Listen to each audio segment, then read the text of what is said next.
The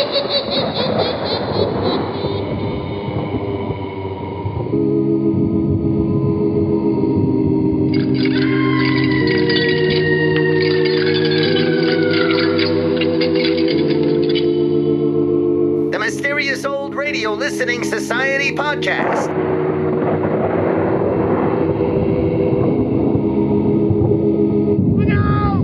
Welcome to the Mysterious Old Radio Listening Society, a podcast dedicated to suspense, crime, and horror stories from the golden age of radio. I'm Eric. I'm Tim. And I'm Joshua. We love mysterious old-time radio stories, but do they stand the test of time? That's what we're here to find out. This week, I chose an episode of The Shadow entitled The Island of Ancient Death. The Shadow premiered on the Mutual Broadcasting Network September 26th, 1937, starring Orson Welles as the Shadow and Agnes Moorehead as Margo Lane.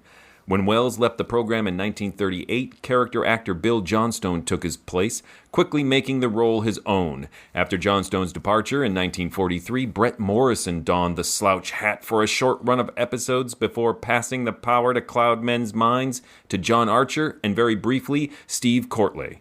Morrison returned to the program in 1945 and remained in the role until the series ended in 1954, becoming the longest-running actor in the role. Today's story was written by Gibson Scott Fox, who contributed a number of scripts to The Shadow, including The Bones of the Dragon, The Devil Takes a Wife, and Vampires Prowl at Night. Before working on The Shadow, Fox wrote mostly for westerns, notably The Lone Ranger and Hopalong Cassidy. According to Martin Graham's book, The Shadow, The History and Mystery of the Radio Program, The Island of Ancient Death was adapted to prose and published in the December 1946 issue of Best Magazine. The producers hoped to attract new listeners to the program, but unfortunately, the magazine erroneously listed The Shadow's home network as CBS, not Mutual. To further confuse matters, the story featured Lamont and Margo exclusively. The Shadow did not appear at all. And now let's listen to The Island of Ancient Death from The Shadow, starring Brett Morrison and Leslie Woods, first broadcast March 3rd, 1946. It's late at night, and a chill has set in. You're alone, and the only light you see is coming from an antique radio. Listen to the sounds coming from the speaker, listen to the music, and listen to the voices.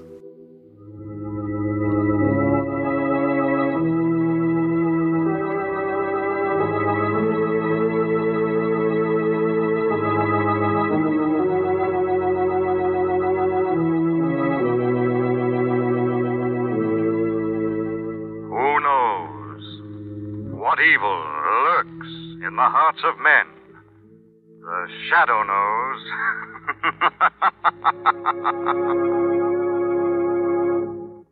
Once again, the Grove Laboratories bring you the thrilling adventures of the Shadow, a hard and relentless fight of one man against the forces of evil.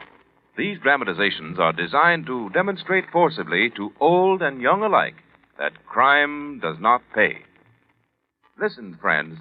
Multiple vitamins, like anything else for your health, should be taken with complete understanding of your individual needs. Your doctor may find 2 Grove Defender multiple vitamin capsules as a supplement to your diet will meet your daily requirements. But if you're acutely fatigued, nervous, catch colds easily because of a much too low vitamin intake, he may try to relieve that condition by prescribing bigger doses. If he was in the Army, your doctor knows all about Defender multiple vitamins, which the Army used by the millions. He knows that 2 Defender capsules every day will help prevent distressing dietary vitamin deficiencies. So, get Defender multiple vitamins at your druggist, and be sure to supplement your food with 2 Defender every day. More if your doctor advises. Now, The Shadow. Who aids the forces of law and order is in reality Lamont Cranston, wealthy young man about town. Years ago on the Orient, Cranston learned a strange and mysterious secret, the hypnotic power to cloud men's minds so they cannot see him. Cranston's friend and companion, the lovely Margo Lane, is the only person who knows to whom the voice of the invisible shadow belongs. Today's drama, The Island of Ancient Death.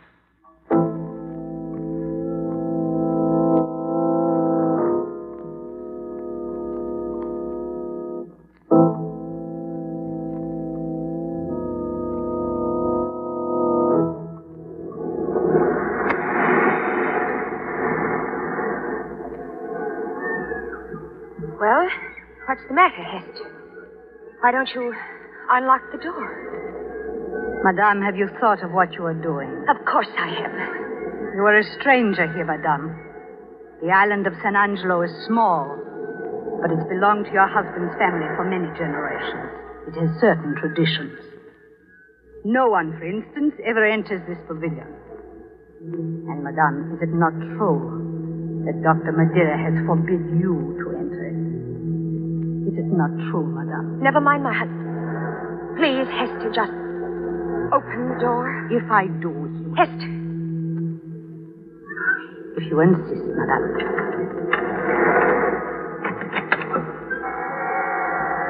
There. Will Madame enter?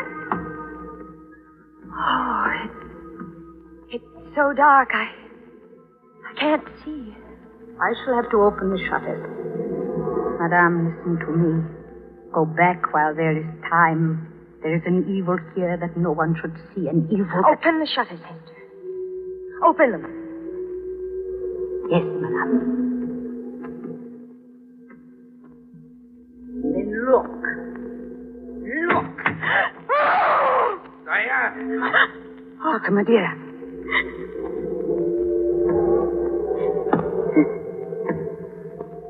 You disobeyed me, my dear. No, I Yes, didn't. you did. Are you determined to die, Diane?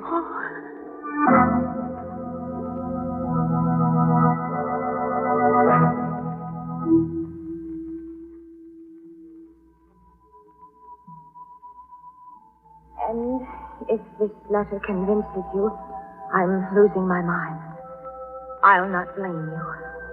But, oh, Margot, darling, you're one of my best friends. There's no one else I can turn to. And if you could come, better still, if you could persuade Mr. Cranston to make the trip as well, then I'd be so much more grateful than words can say.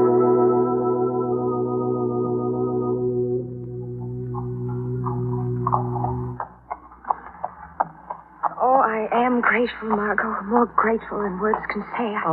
I never really dreamed that you and Mr. Cranston would come, but I'm so frightened, Margot. If something doesn't happen soon... Now, Diane, stop it. Lamont, you better take the reins. She's in no condition to drive. Yes. I have the Miss Madeira. Is that the pavilion up ahead? Yes. This cliff we're climbing is Devil Rock. The pavilion is at the top of the cliff. Now, we'll soon be there. Miss Madeira, isn't it time you told us exactly what's happened? Yes, Diane. You said that you're not allowed to leave the island, didn't you? That's true, Margot. I'm not. I don't even know why we came here. Pablo was doing research in New York, and I thought he meant to stay. Then, well, all of a sudden, he made me leave without the least warning. What's he doing in that laboratory you mentioned? I don't know. He won't tell me anything. All I do know is that he's changed. Completely. And that the natives are terrified of him. I'd wanted to write Margot for a long time. And then when I saw that picture in the pavilion, I knew I had to. Well, what sort of picture is it? Oh, it's horrible, Margot. It's a painting of a man killing a woman. He's got some kind of a queer three-bladed knife, and he's torturing her, and she's trying to scream. Easy now, easy. I'm all right. That isn't what frightened me so. It's an old picture, a mural, 100 years old at least. But, Mr. Cranston. Yes? Someone painted the woman's face to look like mine. Diane? Yes, someone just recently. You'll see it, Margot. Mr. Cranston, is it a warning? Does it mean that I'm to die? I'm afraid I can't answer any of your questions yet, Miss Madeira. You'll have to give me a chance to look around first. Oh there. Aren't you coming into the pavilion with us, Mrs. Madeira? Oh, no, I couldn't. I never want to see that picture again. I'll wait for you here. All right. Coming, Margot? Oh, yes, of course, Lamont. The door's unlocked. You can go right in. Thanks, Diane. We won't be long.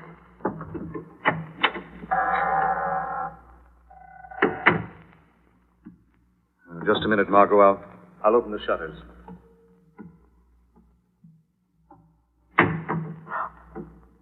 Oh. She didn't exaggerate, did she? No. Oh, Lamont, that is horrible. Yes, it isn't pretty. And someone has painted that face to look like Diane's. Yes. I don't blame her for being frightened. Look at that knife and those scratches. And the blood is... What the devil? No artist painted this blood, Margot. No. What are you doing? Now, don't you see?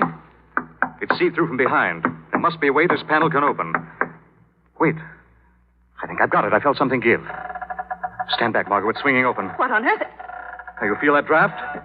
It's a tunnel or a passage of some sort. Now, wait. Great Scott. Something standing there. It's holding something in its hand. It's a body, Margot. Lamont is grinning at it. It's a trick played by rigor mortis. Oh, Just a second. Oh. What's he holding? It's a book. You want to hold on to this, Margot? We'll look at it later. But... I'd like to know why a murdered man should be left with a book in his hand. Lamont. Yes? That man was a native, wasn't he? Yes. What about it? Don't you remember that Diane said something about her husband, that the natives are terrified of him? And look there, look at the scratches on his arms and shoulders. Couldn't those have been made by a three-bladed knife? Now, listen, darling. No, Lamont, no. We've got to get out of here. I don't know what's happening on this island, but we've got to get out. If we don't... Margot! Oh. Oh, of course, I'm sorry, darling. I'm sorry. I lost my head. I just... Margot, we're getting Mrs. Madeira back to the house. Right. Then you and I are coming back and investigate this tunnel.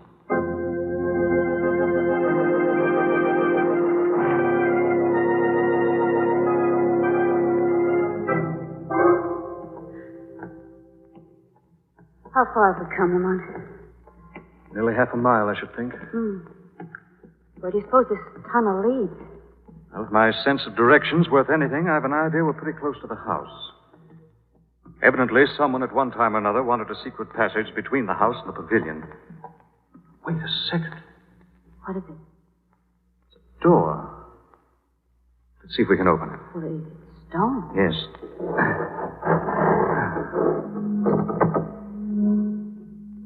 Lamont, what's that? Sounds like a motor of some kind. It's Dr. Madeira's, probably. What? Don't you remember when we took Diane to the house? She said her husband's laboratory was down in the basement. Oh, yes, I'd forgotten. Well, let's stop. Come on, let's keep going. That noise came from Madeira's laboratory. I was right. We are under the house. What on earth do you suppose these rooms are? They look like cells. They are cells. San Angelo used to be a slave station. Oh. That was in the old days, of course. These cells are probably used for barracks. Margot. Look in here. Those are bones. Yes. Human bones. Slaves? Slaves who died here? Well, we'll hope they did that long ago. But if that poor chap back in the pavilion is a sample... Come on, what on earth is that? Wait. Margot, that's coming from Madeira's laboratory. Get upstairs. I'm going to see what it is.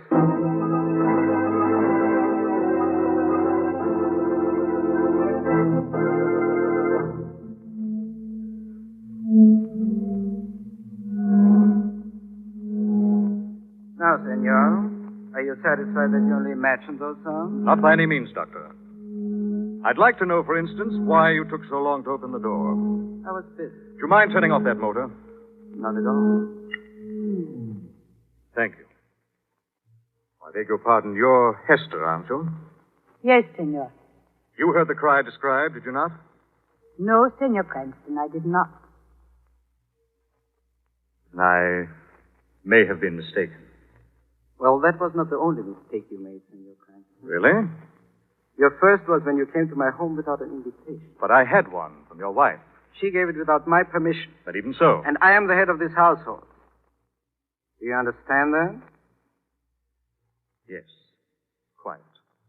Now, tomorrow, there's a mailboat that calls you from Port-au-Prince. And when it leaves, you and your companion will be on it. And if we're not? Oh, you would not be that stupid. It's incredible how stupid I can be at times, Dr. Madeira. By the way, what are these experiments you're engaged in? That is none of your business. You refuse to tell me? I do. Well, then maybe I can. Margot. Come upstairs, Lamont, quickly. I have something to show you.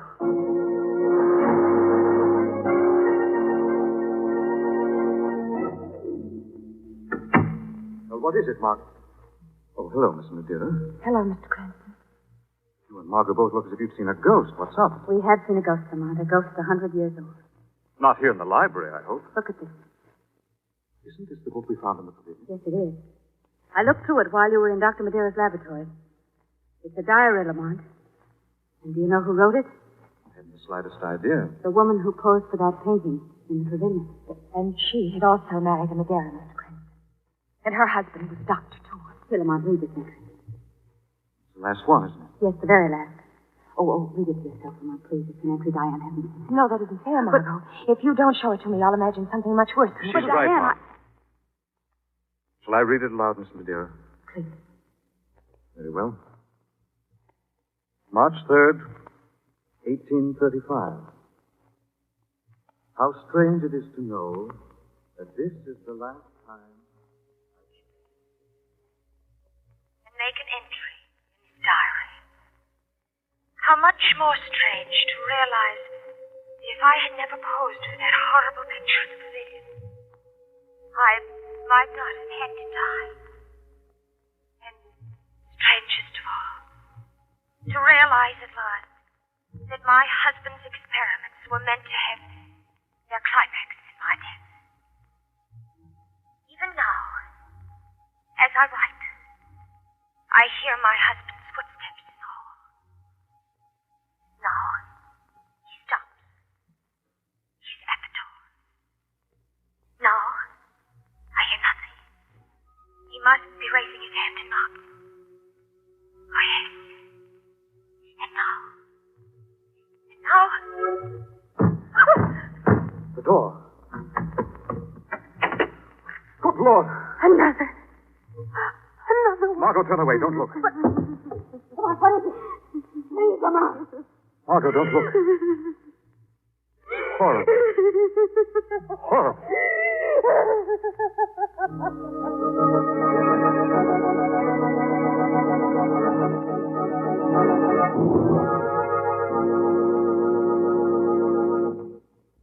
We'll return to the shadow in just a moment. When you've got a real cold, all its aches and miseries, don't fool around. You want comforting relief quickly. For years, cold sufferers have turned to Grove for cold relief because Grove cold tablets work on all these miseries at once. Grove cold tablets can do all this because they're a multiple medicine, compounded like a doctor's prescription. Not just a headache tablet, not just one or two ingredients, but a combination of 8 active medical ingredients that work internally on all these usual cold miseries at once. Now, when you have a cold, rest and avoid exposure. Make sure you get the genuine Grove cold tablets. Take exactly as directed, except only the box with the name Grove. Grove. Grove cold tablets. Now, back to the shadow.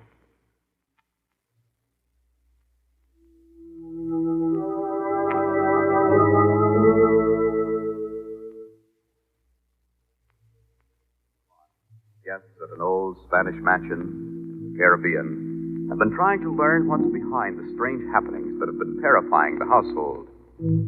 It's late at night now, as they continue their investigation, down deep in the subterranean passages. A little further. Almost at Madeira's laboratory now. So still tonight, Lamont. Have you noticed? Yes. It's going to be a storm. Oh, I hope not. Not much doubt of it. Weather's been getting ready for one the last couple of days. These semi-tropical storms are practically hurricanes. Darling, are you trying to frighten me? No, not a bit of it. Now, here we are. Well, I wonder if Madeira keeps his laboratory locked. He does. Well, I have something can fix that in a hurry. This passkey ought to do it. Did. Darling, I'm not going any further until you tell me why you wanted to come here. Certainly. Take a look at this. A knife. And with 3 fixed blades. Exactly. Where did you get that? In here, after we heard that cry. And Dr. Madeira let you take it away? He didn't know I found it. I didn't say anything to him because I didn't want to frighten him off. Well, now you've got to tell me something else.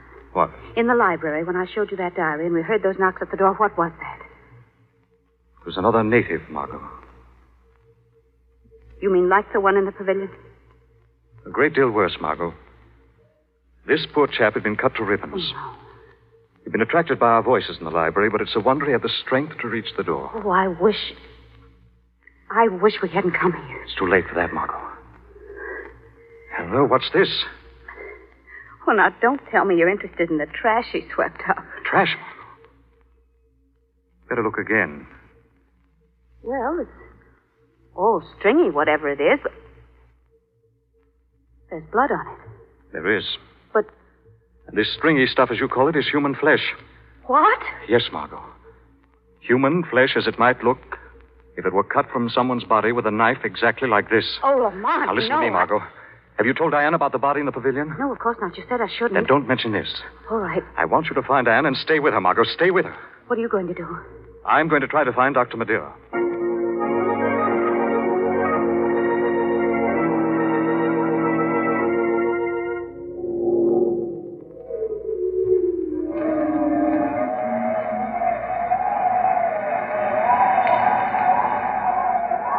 Dr. Madeira. Hester.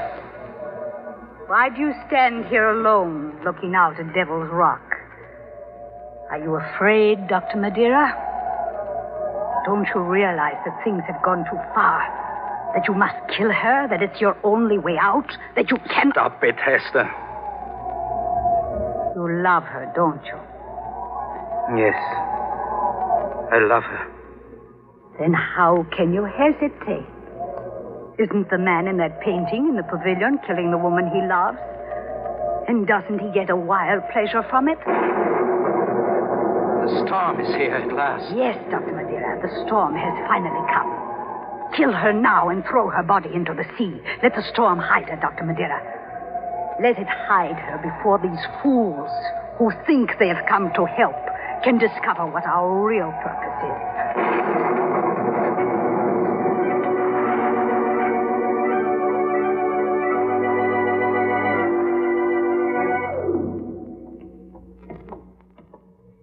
Pablo wasn't in the laboratory, Margot. He must have come down here. Well, Diane, for heaven's sake, let's go back upstairs then. What do you care if your husband's down here in the tunnel or not? I've got to know what he's doing, Margot. If I just waited in my room, I'd go crazy. Well, if I have to see these cells many more times, I'll go crazy, too. Oh, here's another passage. He may have gone this way. All right. But you stay close to me, Diane. Well, if only we had more light, it wouldn't be so bad. I can see faces staring out at us from every shadow. I don't know, but would I just as soon be out in the storm? Oh. What was that? I don't know. I think it came from behind this door. Oh, that door probably just leads to another passageway. I wouldn't... Diane, don't go in there. I did hear something in here, Margot. The lights. The lights went out. And somebody closed the door. Something is in here. And I can't get out. Diane, where are you? I can't see. And the door's locked. Diane, do you hear me? Help, Margot. Something's got me. Something's got me. Diane, help. Help, somebody help.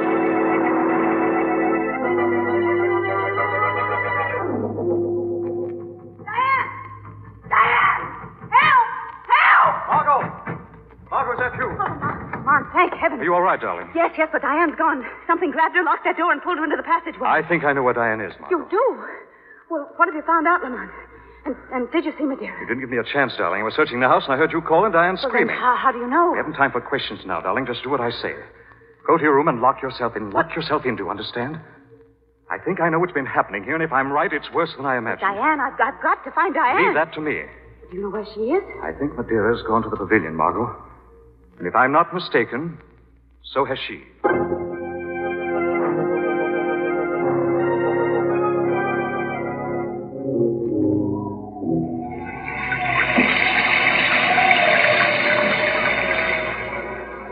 Diane, Yes, Pablo? you knew about the panel in the tunnel. Yes? Yes, I knew. What are you doing with that gun? I'm going to kill you, Pablo. No, Diane. I'm going to kill you. As you meant to kill me. But I didn't. Listen, Diane, go back to the house. Do you hear that wind? It's a hurricane. The pavilion isn't safe here. Are you trying to trick me again, Pablo? Are you trying to trick me now? As you've been trying to trick me into madness? Diane, I swear I'm not. Can't you hear? Go back, Diane. What are you trying to hide, Pablo? What's that on the floor behind you? Isn't that a body? Isn't that Hester's body? Diane. It is Hester. And she's dead. You've murdered her. Look at the mark of that knife, Pablo. You've murdered her. You are mad. No, but I... You killed her. Who will believe that? The shadow will believe it, Diane. Shadow? Who are you? Where are you? No one sees the shadow, Mrs. Madeira. I'll kill you if I find you. I'll kill you. Drop that gun, Miss Madeira. Drop it. Something has a hold of me. Something I can't see. There. Pablo, help me. You called your husband for help, Mrs. Madeira? Have you forgotten that you meant to kill him also? Only because I had to. He meant to kill me. He was driving me mad. No, Diane, you were already mad. No, that's not true. But it is. That's why your husband brought you here. That's why he refused to let you leave the island. Isn't that true, Dr. Madeira? Yes. No. Yes, it is. Isn't that why you carried on those experiments in your laboratory? Because you hoped to find a way to cure her? Yes. He couldn't tell you that you were losing your mind, Diane. That's why you failed to understand. Perhaps if you had understood, you wouldn't have murdered those two natives. Oh, I didn't. Why should I? Because you'd already planned to kill your husband in order to regain your freedom. You'd justify yourself by making him appear a murderer. Diane, go back. The pavilion's going. No, I belong with the storm. The wall fell in. She's blocked off, Dr. Madeira. She can't be reached. Come back, you fool. You're not going to. No. Let go of me. Let me go with Diane. Back, Madeira, back. The pavilion. It's going. Diane!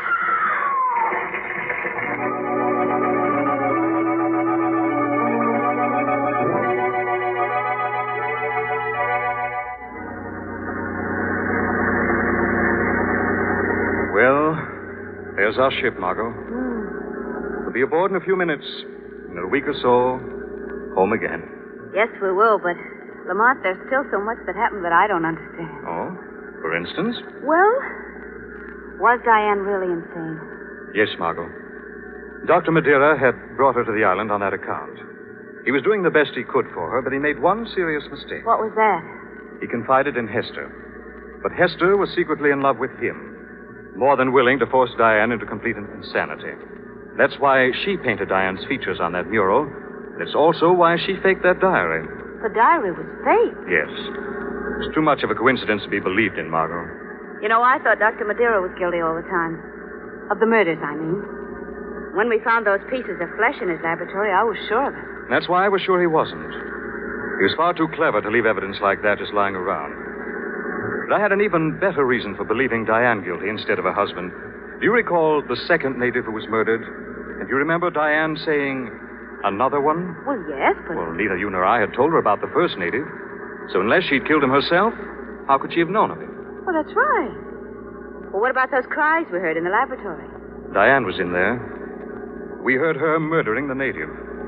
Madeira and Hester covered up for her when we came into the laboratory, so we wouldn't learn the truth. Yes, but, darling, Diane got locked in that passageway, and then she disappeared. It's very easy. Well, how could it be? Well, it was. When the storm put the lights out, she slammed the door, faked that business of being seized, then took advantage of the darkness to skip out again and lock the door behind her. She'd made up her mind to kill Hester, so she had to go through all that in order to get rid of you. Oh, the poor girl. Look, darling. The sky's cleared again. The sun's out. The storm must be over. Yes, Margot, the storm's over. For the island and for the people on it.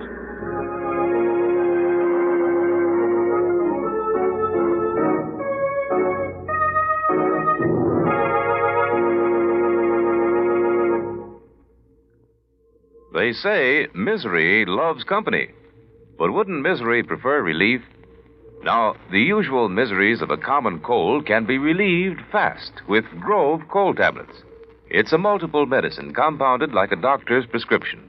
Here's no mere headache tablet, but a combination of 8 active medical ingredients that'll take right hold and work internally on all these usual cold miseries at once. Help reduce fever, relieve headache, alleviate body aches and pains, reduce nasal stuffiness. No wonder millions of cold sufferers have turned to Grove for cold relief for 51 years. Of course, rest and avoid exposure. Insist on the genuine Grove cold tablets. Take exactly as directed. Look for the famous Grove signature on the box. That's Grove. Grove cold tablets.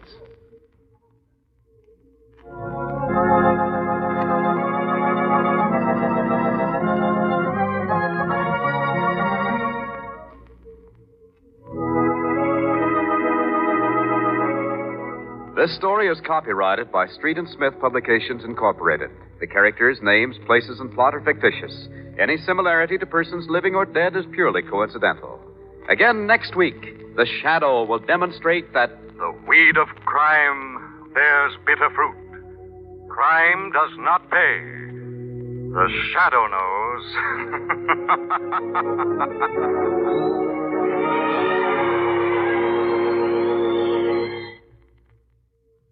Next week, same time, same station, Grove Laboratories will bring you another strange and thrilling adventure in the Shadow's daring battle against the forces of evil. Be sure to listen.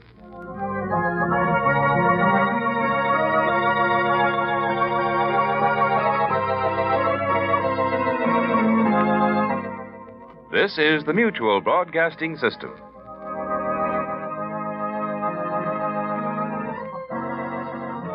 That was The Island of Ancient Death from The Shadow. Here on the Mysterious Old Radio Listening Society podcast. Once again, I'm Eric. I'm Tim. And I'm Joshua. I picked that episode mainly because, first of all, it's been a while since we've done a Shadow. Second, Shadow is fastly become my choice of go-to-sleep episodes. I go through phases, and the last 5 months have been, I'm going with The Shadow. Consequently, that means that everything I listen to, I get about a fourth of the way through and then fall asleep. The reason that I pick The Shadow so often is because I have been struck by how many Shadow episodes there are out there actually that I have not heard. And what a wide range The Shadow is of styles. And that show went through a lot of transitions, and not year by year or actor by actor. Week by week, they would, you can't really pigeonhole what this show is about. So this particular one, I kept falling asleep to. And, of course, waking up maybe before it was over or halfway through or having it permeate my dreams. And all I could think was, this is bonkers. What is going on? This is the weirdest episode ever. So I finally, when it was my turn to pick, I said, I'm going to finish that one. I will say this, that when I finally got through this thing awake, it wasn't as madcap bonkers as I thought it was. And I decided to bring it to the podcast anyway because I thought there was a lot of things to talk about, not the least of which is what I just got done saying. I've been wanting to say that for a while about The Shadow. It's a fascinating show. I think it has a lot to do with a lot of writers. Yep, and writers would come and writers would go. Yep. They'd crank out a bunch of scripts, the style they liked, and then move on to other radio shows. So it's interesting you say in this opening, by the way, that the prose of this was written and they didn't have The Shadow appear. Almost happened here. Yeah. Almost happened here. Where it's like, oh, wait, we've got to make The Shadow appear for some other reason. Some dumb reason. Not needed. I'm thrilled to hear you say all this preamble because this was the episode of The Shadow that the first one I've encountered that I thought, I might not like this. No, wait. No, I do like it. No. No, I don't think I do. No, yes, I do. I listened to it several times, and a few times it didn't get to the end, and I just could not come to an opinion about it. Interesting. I think it would behoove us to kind of recap this plot a little bit. First of all, this thing starts in the castle. I think that's what I really love about this is that we are in it. And I know it's almost a literal castle, but we are in it at the top. Like, we don't even know who these people are. And the connection to Margo is 5 minutes in, like, oh, she's going to call her friend Margo Lane, right? Which has some sort of question marks. And please bring your husband, Lamont, or your boyfriend, or whatever it is. And the only thing I can think about that is that he has somehow established himself as being a crime solver. That happens as the series goes on, Yeah. because it's just an easier into the stories than somebody who has to go to his, I think it's the Cobalt Club, and find some other rich person who has a problem every episode, which is kind of what happened frequently with Orson Welles when they stuck to that structure. But as opposed to, please bring your boyfriend, well-known lazy drunk Lamont Cranston. Right. Yeah, I think the premise of it is he's established himself as in cahoots, at least, with the police, that helps the police in a private detective-y kind of way. Or we can just think that Margo, if they're friends, has shared anecdotes with her about their various totally the adventures. Shadow. He's totally the Shadow. Here's an anecdote. It's like, have I ever told you about the gibbering things? And we are led to believe what is going on, right? I mean, it is pretty much, here's the crazy mad scientist. Now all that's left to happen is, how is the Shadow going to stop him? Here's why I like it. Because that ain't what's going on. No. Yeah. And I loved that about it, because I thought I was listening to a very cut and dried cliche mad scientist, let's stop him. And I did not see it coming. The twist of her, it was a slow burn as she was talking, and I went, oh, wait a minute. But it wasn't dropped on me like an anchor. But I did not know. Well, I like in her letter at the top, she says, or maybe I'm just insane. Or she says something, or you might think I'm insane. She gives the game away, which I thought was just a fun, clever writer I didn't even patting remember himself that. on the back. It just went right past me the first time I listened, but the second time I went, hey, she is crazy. Right. She's just telling you right up front. There's just a point in the middle of it when they're wandering around the caves below, and they connect up with the basement of the guy's lab, and there's just something anti-magical there that makes the whole story just kind of like, it just stops. Like, what are we doing? Yep. Again, it's not like, and so this is a terrible story. It's weird. I don't know what's wrong with it, because I can't point to bad writing or anything. As two people that fall asleep to this a lot, there's a lot of screaming. Yes. You guys are clearly deep sleepers. That's what pulled me out. There's so much screaming. This is the type of old-time radio show that my wife has banned from the boudoir. With all the high-pitched squeal. Yeah. Oh, my God. I always go, hey, should we listen to some old-time radio? And it's like, no, guns are screaming. Or the other one is, nothing that will give us nightmares. And I'm like, oh, that's all the old-time radio I like. So, Our American Family, what? One Man's Family. One Man's Family. Carlton Morris, that's it? That's all you can listen to? The radio version of Father Knows Best? It's a incredibly violent episode of The Shadow. Yeah. Opening with that mural of someone murdering a woman with a triple-bladed knife. It sounds, it's kind of funny, it sounds like a pulp cover of the era. Right.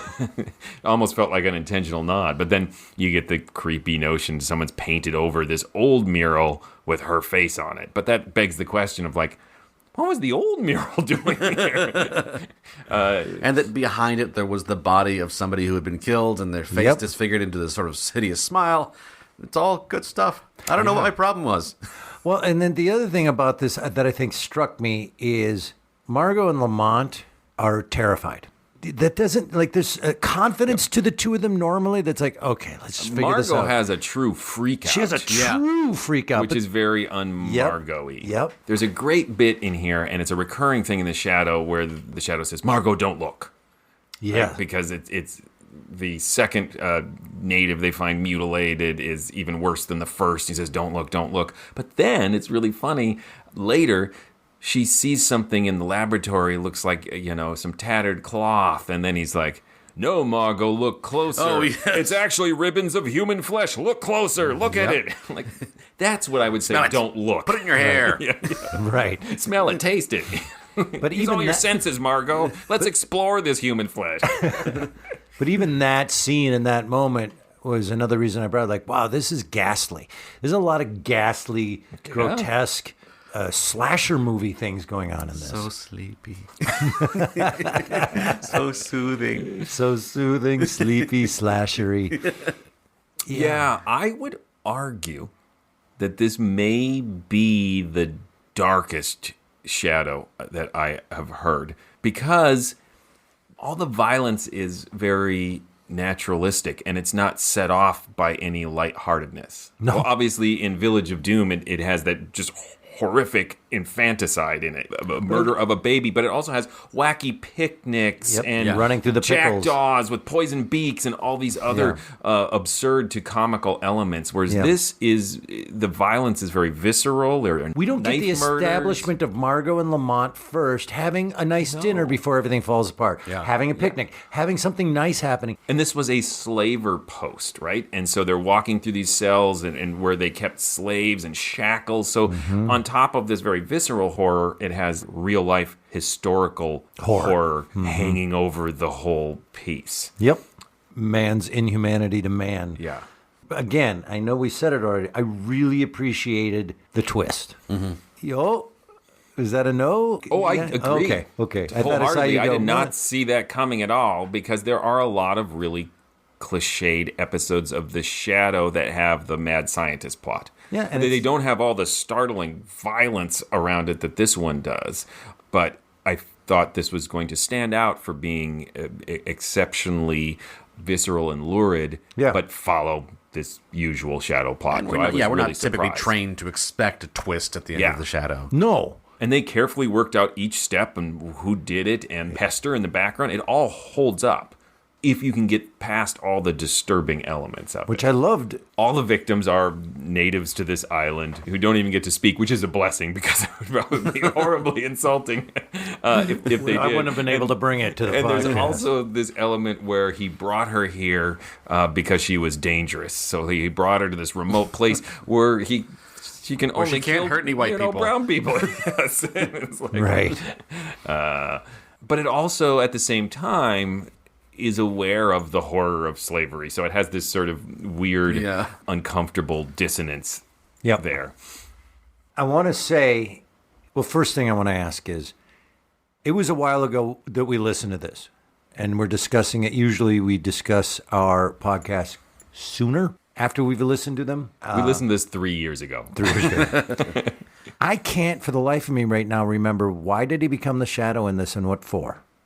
I all I remember is, that was unnecessary. What was it again? That's my memory too. That he wanted to talk to the doctor, but I think intimidate him as the Shadow. I think that's it. It's an intimidating. That's right. And there's no I want to talk to you. Oh, he's got a hat.